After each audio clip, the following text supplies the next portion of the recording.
2020 में अमेरिकी हवाई हमले में मारे गए प्रमुख ईरानी जनरल कासिम सुलेमानी के सम्मान में एक कार्यक्रम में हुए विस्फोटों में कम से कम 103 लोग मारे गए और 141 अन्य घायल हो गए। ईरान में राज्य संचालित मीडिया ने बुधवार को रिपोर्ट दी, क्योंकि अधिकारियों ने इसे आतंकवादी हमला कहा है। अल जजीरा के अनुसार, करमन की आपातकालीन सेवाओं के प्रमुख मोहम्मद साबेरी ने राज्य मीडिया से पुष्टि की है कि विस्फोटों में गंभीर रूप से घायल हुए लोगों की अब मौत हो गई है, जिससे मृतकों की कुल संख्या 103 हो गई है। उन्होंने कहा, घायलों की वर्तमान संख्या 141 है, जिनमें से कुछ गंभीर रूप से घायल हैं। सरकारी आईआरएन समाचार एजेंसी ने यह आंकड़ा करमन आपातकालीन सेवाओं के प्रमुख डॉक्टर मोहम्मद साबेरी के हवाले से दिया है। ईरान की आपातकालीन सेवा के प्रवक्ता बाबाक यक्तापरस्त ने राज्य मीडिया को हताहतों की संख्या बताई। रिपोर्टों के अनुसार, ईरानी जनरल कासिम सुलेमानी की कब्र के पास तेजी से 2 विस्फोट सुने गए, क्योंकि देश ने इराक में अमेरिकी ड्रोन हमले में उनकी हत्या की सालगिरह मनाई थी।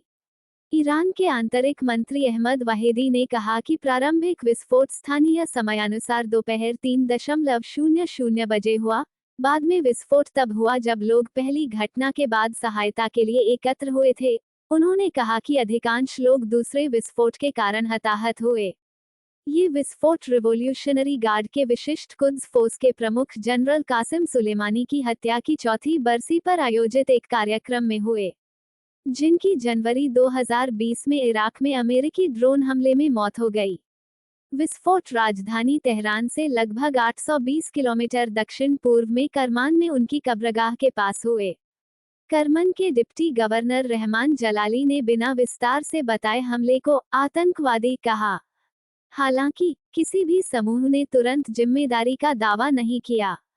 हालांकि यह अभी भी स्पष्ट नहीं है कि हमले के पीछे कौन लोग हैं, लेकिन ईरान के कई दुश्मन हैं जो इस हमले के पीछे हो सकते हैं।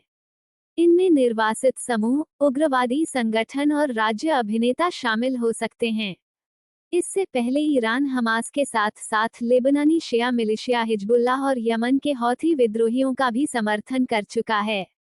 सुलेमानी कौन थे? ईरान की क्षेत्रीय सैन्य गतिविधियों के वास्तुकार माने जाने वाले सुलेमानी को ईरान के धर्मतंत्र के समर्थकों के बीच एक राष्ट्रीय प्रतीक के रूप में प्रतिष्ठित किया जाता है।